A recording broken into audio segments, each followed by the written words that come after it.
সম্ভব এবং পসিবল করতেন। দিনের বেলা এক খতম করতেন, রাত্রের বেলা এক খতম করতেন। আমরা 17 দিনে 16 পারা পড়তে পারি না, এই জন্য আমাদের এটা অসম্ভব মনে হচ্ছে। আমাদের শেখ সৌদি আরবের সর্বোচ্চ উলামা পরিষদের সদস্য এবং তিনি দিওয়ানুল মালাকিল মুস্তাশার, আমাদের খুব পরিচিত, আমার খুব ঘনিষ্ঠ পরিচিত ছিলেন শেখ নাসির সাদ আশ-শাশরি। তিনি তার আব্বার কথা উল্লেখ করেছেন যে তিনি তার একটি প্রোগ্রামের মধ্যে তার আব্বার কথা উল্লেখ করেছেন। বলেছেন যে তিনি সাহারি করার পরে, রাত্রের বেলায় সাহারি করার পরে ফজরের নামাজ পড়ে তারপরে গাড়িতে উঠছেন। গাড়িতে উঠার পরে তিনি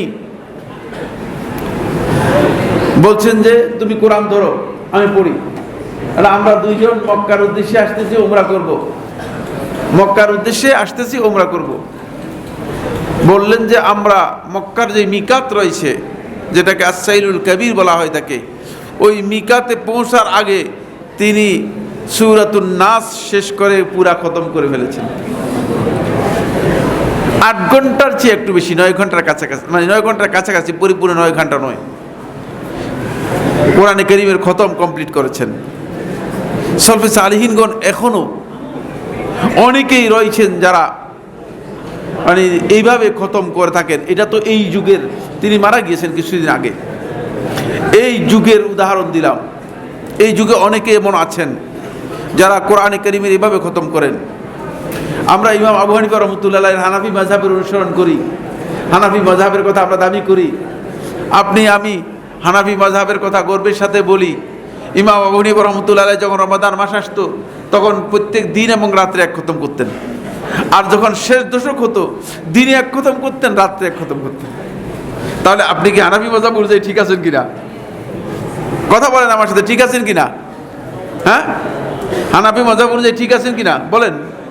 ইমাম আবু হানিফা রাহমাতুল্লাহর কথা অনুযায়ী আপনারা আমল করতেছেন কিনা? তার আমলও তো আমরা করতেছি না। আমরা আসল কথা হচ্ছে কোরআনের যেই দাবিগুলো, যেই হুকুকগুলো, যেই রাইটসগুলো আছে আমাদের উপর, সেই দাবিগুলো, সেই রাইটসগুলো আসলে আমরা কোরআনের পূরণ করি নাই এবং সেগুলোর প্রতি আমাদের ভ্রুক্ষেপ নেই। আমরা শুধুমাত্র মিষ্টি মিষ্টি সুন্নত কোথায় পাওয়া যায়, মানে মিষ্টি মিষ্টি সুন্নত, খাওয়ার সুন্নত কোথায় কোথায় পাওয়া যায়, কোনখানে জিলাপির সুন্নত, কোনখানে বিরিয়ানির সুন্নত, এগুলো কোথায় কোথায় পাওয়া যায়, এটার প্রতি আমাদের বেশি আগ্রহ। আপনারা কি রাগ করতেছেন আমার বক্তব্যে? এটার প্রতি আমাদের বেশি আগ্রহ।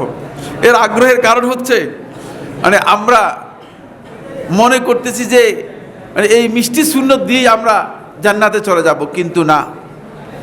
সম্মানিত হাজিরিন, সম্মানিত দিনী ভাই বোনেরা, আমি আপনাদের সামনে মাশায়েখরা আলোচনা করেছেন, আর আলোচনা করতে চাই না।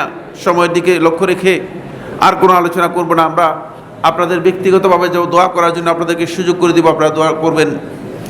এর আগে আমি এই রমাদান মাসে সিয়ামের মৌলিক 3টি দাবি, অনেক লম্বা কথা রয়েছে কিন্তু সময় যেহেতু নেই বা আলোচনা করব না, মৌলিক 3টি দাবি আপনাদের সামনে পেশ করব, যেগুলো আসলে আমাদের এই সিয়াম থেকে শিক্ষা নেওয়া দরকার। এই দাবিগুলো অন্তপক্ষে পূরণ করা দরকার, নচেত 50 বছর সিয়াম পালন করব, 20 বছর সিয়াম পালন করব, 30 বছর সিয়াম পালন করব, সিয়াম সারা জীবন পালন করব, কিন্তু সিয়াম আমার উপর কোনো পরিবর্তন আনবে না, কোনো প্রভাব বিস্তার করবে না, আমার মধ্যে কোনো পরিবর্তন আসবে না। এমনিতেই শুধুমাত্র সিয়াম হবে আমার মূলত পানাহার ত্যাগ করা, সিয়াম হবে আমার শুধুমাত্র উপবাস থাকা, সিয়াম হবে আমার শুধুমাত্র নিজের খাবার থেকে দূরে থাকা, সিয়াম হবে আমার শুধুমাত্র টেন্ডেন্সি পরিহার করা। শুধুমাত্র টেন্ডেন্সি পরিহার করলেই যে আপনার সিয়াম হয়ে যাবে, এটা সিয়াম নয়, এটা কেবল সাধারণ সিয়াম। ইবনে রজব রাহিমাহুল্লাহ তাআলা লাতাইফুল মাআরিফের মধ্যে উল্লেখ করেছেন, এটা হচ্ছে আহওয়ানুস সিয়াম, একেবারেই সহজ ইজি সিয়াম। সেটা হচ্ছে তারকুত তাআমি ওয়াশ শারাবি ওয়াশ শাহাওয়াত, যে পানাহার ত্যাগ করবেন, টেন্ডেন্সি যে সমস্ত কামনা বাসনা আছে, চাহিদা আছে, সেগুলো ত্যাগ করবেন। এটা হচ্ছে সবচেয়ে সহজ সিয়াম। এই সিয়াম পালন করার জন্য মূলত আমাদের কাছে আল্লাহ রাব্বুল আলামিন কোনো প্রয়োজন নেই, কারণ রাসূলুল্লাহ সাল্লাল্লাহু আলাইহি ওয়াসাল্লাম সিয়ামের প্রকৃত একটা সংজ্ঞা দিয়ে গেছেন। হাদিসের মধ্যে রাসূলুল্লাহ সাল্লাল্লাহু আলাইহি ওয়াসাল্লাম সিয়ামের একটা পরিচয় দিয়ে গেছেন। রাসূল সাল্লাল্লাহু আলাইহি ওয়াসাল্লাম বলেছেন, লাইসা সিয়ামু তারকুত তাআমি ওয়াশ শারাবি, সিয়াম এটা নয় যে শুধুমাত্র পানাহারকে ত্যাগ করবে।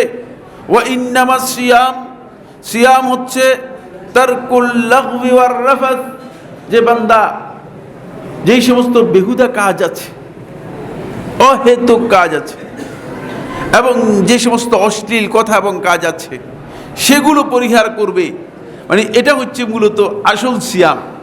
এখন আপনি আসল সিয়ামটা বাদ দিয়ে নকল সিয়াম যেটা, সেটা মানে কাঠামোগত সিয়াম, স্ট্রাকচারাল সিয়াম, যেটা পানাহার ত্যাগ করা, যেটা সেটাকে আমরা কি করতেছি, বেশি অগ্রাধিকার দিচ্ছি। ফলে উপবাসটা আমার বেশি অগ্রাধিকার পাচ্ছে।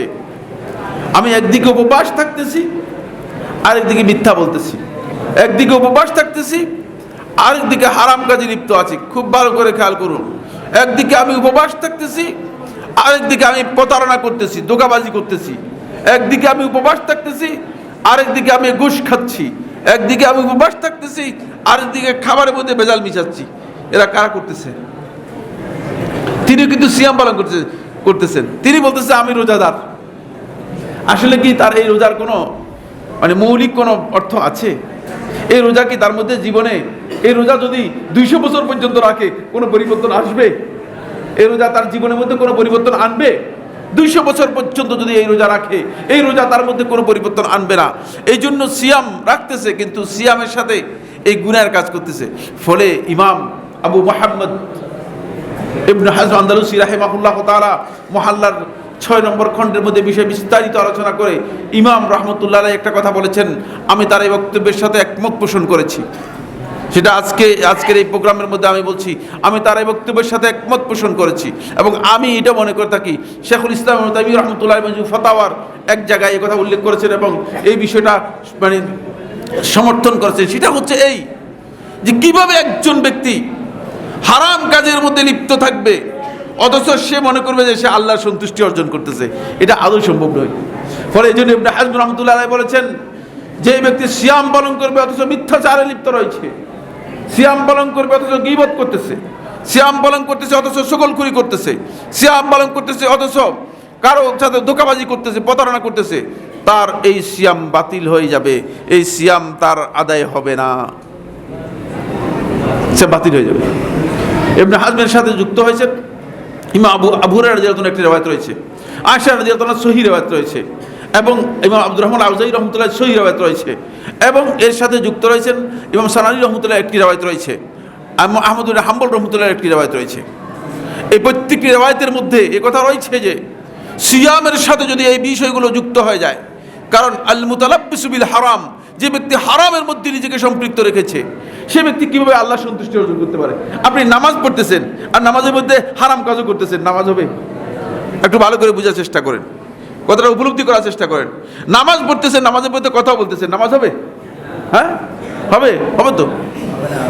মানে হারাম কাজের মধ্যে আপনি ইবাদত করতেছেন আল্লাহর সন্তুষ্টির জন্য, সিয়াম পালন করতেছেন, পানাহার ত্যাগ করতেছেন, প্রবৃত্তির কামনা বাসনা ত্যাগ করতেছেন, স্ত্রী সহবাস ত্যাগ করতেছেন, সমস্ত হালাল জিনিসগুলোকে ত্যাগ করতেছেন, হালাল থেকে দূরে থাকতেছেন, অথচ হারাম কাজের মধ্যে লিপ্ত আছেন, আর আপনার সিয়াম হয়ে যাচ্ছে। এটা আপনি কিভাবে ভাবলেন? এই জন্য ইমাম আবু মুহাম্মদ রাহমাতুল্লাহ আলাইহি এখানে খুব কঠিন কথায় বলেছেন যে এদের সিয়ামই হবে না, বলেছেন এদের সিয়াম বাতিল হয়ে যাবে। যদিও এই মাসআলার সাথে জুমহুর আহলুল ইলম, আহলুল হাদিস, আহলুল ফিকহ বলেছেন যে না, সিয়ামটা হয়ে যাবে। হয়ে যাবে অর্থ কি বুঝেন? এটাও বোঝার বিষয় আছে। হয়ে যাবে অর্থটা কি? হয়ে যাবে অর্থ হচ্ছে এই, আপনাকে এটা কাজা করতে হবে না, কিন্তু আল্লাহ রাব্বুল আলামিনের কাছে সওয়াবটা পাবেন না। তাই সওয়াব যদি না পান, সিয়াম হয়ে লাভটা কি? কথাটা বুঝতে পেরেছেন কিনা?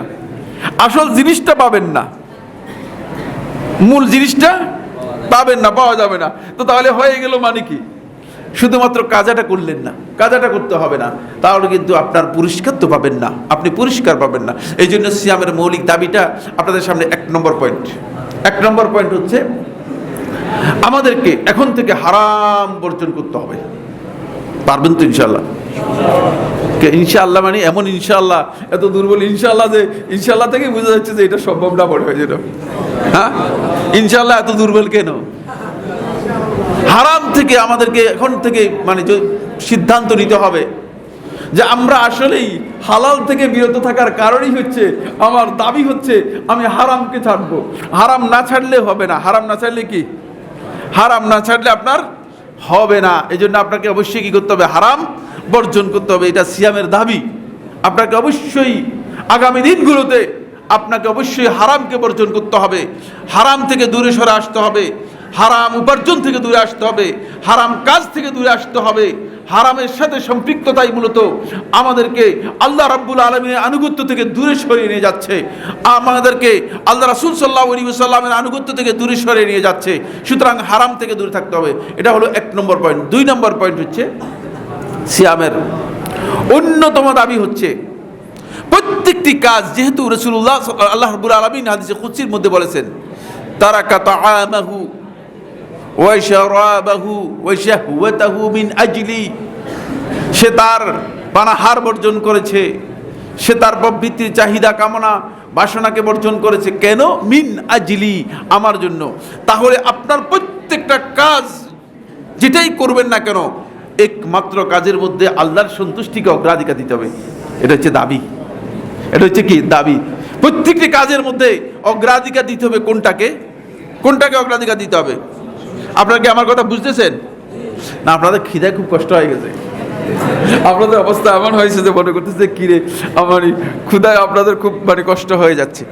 ক্ষুধা দিয়ে এই ক্ষুধার জ্বালা, এখানে তো অল্প কিছুক্ষণ কষ্ট করতেছেন, কিন্তু হাসরের ময়দান তো 50,000 বছর আপনাকে আমাকে দাঁড়িয়ে থাকতে হবে। এর জন্য কি আপনার প্রস্তুতি আছে? তাহলে আগে এগুলো শিখে, এগুলো জেনে নিতে হবে। এই জন্য আমার যেই কাজ হোক না কেন, প্রত্যেকটা কাজই কার জন্য হতে হবে? আল্লাহর সন্তুষ্টির জন্য হতে হবে। দুনিয়ার কোনো মাকসাদ নিয়ে, দুনিয়ার কোনো মতলব নিয়ে, দুনিয়ার কোনো গরজ নিয়ে, দুনিয়ার কোনো স্বার্থ নিয়ে যদি আপনি কাজ করে থাকেন, তাহলে সেটা আল্লাহ রাব্বুল আলামিনের কাছে মোটেও গ্রহণযোগ্য হবে না। এই জন্য প্রত্যেকটা কাজ আপনার দাবি করতেছে যে আমি এটা আল্লাহর জন্য করলাম কিনা, আমি এই কাজটা আল্লাহর জন্য করলাম কিনা।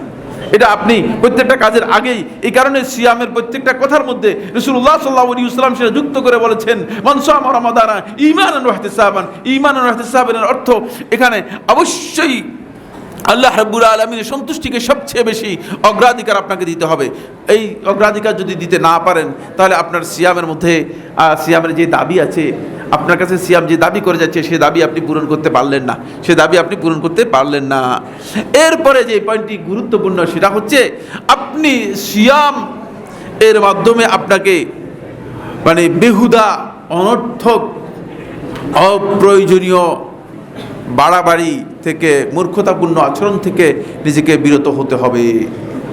এটা আমাদের মধ্যে বেশি, এটা আমাদের মধ্যে এত বেশি দেখা যায় যে আমাদের মূর্খতাপূর্ণ আচরণ, অনেকে বুঝেও কথা বলেন, অনেকে না বুঝেও কথা বলেন, অনেকে তর্ক করে থাকেন, কোন বিষয়বস্তুর উপর তর্ক করতেছে সেটাও জানেন না। আর প্রত্যেক কাজে আপনাকে ইনভলভ হতে হবে। আপনি কি আন্তর্জাতিক পলিটিক্যাল বিশ্লেষক হিসেবে আপনাকে কেউ নিয়োগ দিয়েছে? আপনাকে কি ফেসবুকের অথবা এই যে ইউটিউবের আপনাকে বড় ধরনের কোনো দায়িত্ব দেওয়া হয়েছে? আপনি সব ব্যাপারে বিশ্লেষণ করার জন্য বসে থাকেন কেন? কোনো দরকার নেই। সারা পৃথিবীর সমস্ত মানুষের দায়িত্ব কি আপনাকে কেউ দিয়েছে? কতটুকু বোঝা আপনি মাথার মধ্যে বহন করতে পারবেন? কোন ব্যক্তি 200 কেজি মাথার মধ্যে বহন করতে পারবে না। সুতরাং কেন আমি 2 লক্ষ কেজির বোঝা আমার মাথার উপর নেব? কেন নেব? আমাদের মূর্খতাপূর্ণ আচরণ থেকে, বাড়াবাড়ি থেকে আমাদেরকে সরে আসতে হবে। জীবনের প্রত্যেকটি ক্ষেত্রে আমাদেরকে এই জায়গায় আসতে হবে। কারণ আপনি এই বাড়াবাড়ির এই জায়গায় যদি থেকে যান, তাহলে আপনার মধ্যে ওই সিয়ামের যে দাবি রয়েছে, সেই দাবিটুকু পূরণ হবে না। আজকের এই আলোচনায় আপনাদেরকে মোবারকবাদ জানাচ্ছি যে রমাদানের এই পবিত্র সময়ে, অত্যন্ত গুরুত্বপূর্ণ একটি সময়ে, যে সময় আল্লাহ রাব্বুল আলামিন আল্লাহর বান্দাদের দোয়া কবুল করেন, আমরা আল্লাহ তাআলার কাছে ফরিয়াদ করি, দোয়া করি। মুসলিম উম্মাহ এক কঠিন অবস্থার মধ্যে রয়েছে। জানি না, মুসলিম উম্মাহর অস্তিত্বের সংকটের আমার কাছে মনে হয় যেন আমি দেখতে পাচ্ছি। আপনারা কি দেখতে পাচ্ছেন না পাচ্ছেন সেটা আমি বলতে পারবো না, তবে মুসলিম উম্মাহর বিভিন্ন দিক থেকে অস্তিত্বের সংকটের বিষয়ে আমি লক্ষ্য করতেছি। এই জন্য আল্লাহ তাআলার কাছে আমরা ফরিয়াদ করব, রব্বুল আলামিন আপনি মেহেরবানি করে মুসলিম উম্মাহকে হেফাজত করুন, বলুন আমিন। রব্বুল আলামিন মেহেরবানি করে আপনি মুসলমানদের উপর আপনি রহমত নাজিল করুন, রব্বুল আলামিন। মুসলমানদের বিরুদ্ধে যারা ষড়যন্ত্র করতেছে, মুসলমানদের বিরুদ্ধে যারা বিভিন্নভাবে যে সমস্ত কুচক্রী মহল বিভিন্নভাবে মুসলমানদেরকে আক্রমণ করার জন্য, মুসলমানদেরকে ক্ষতিগ্রস্ত করার জন্য অপচেষ্টা চালিয়ে যাচ্ছে, আপনি তাদেরকে আপনার গজব দিয়ে ধ্বংস করে দিন রব্বুল আলামিন। আপনি তাদেরকে যেভাবে শাস্তি দেওয়া দরকার সেভাবে শাস্তি দিয়ে ধ্বংস করে দিন রব্বুল আলামিন।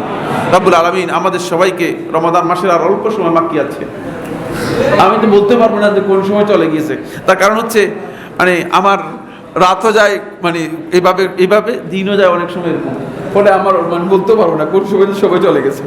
মানে রাত্র প্রোগ্রাম থাকার, লাইভ প্রোগ্রাম থাকার কারণে মানে রাত্রও যাচ্ছে এইভাবে, দিনও যাচ্ছে এইভাবে, ফলে রাত দিন পুরোটাই সমান হয়ে গিয়েছে। তো কিভাবে যে সময় চলে যাচ্ছে, কিন্তু খুবই মূল্যবান সময়। জানি না হয়তো আমাদের জীবনে এই সময় আর আসবে কিনা। এই সময়টাকে একেবারে নিজেদের জীবনের মনে করেন যে এটা হয়তো আমার জীবনের জন্য শেষ সময়, মনে করেন এটা হয়তো আমার জীবনের জন্য শেষ রমাদান, যাতে করে আল্লাহ রাব্বুল আলামিন আমাদের সবাইকে এই বাকি সময়টা যেন আমরা কাজে লাগাতে পারি।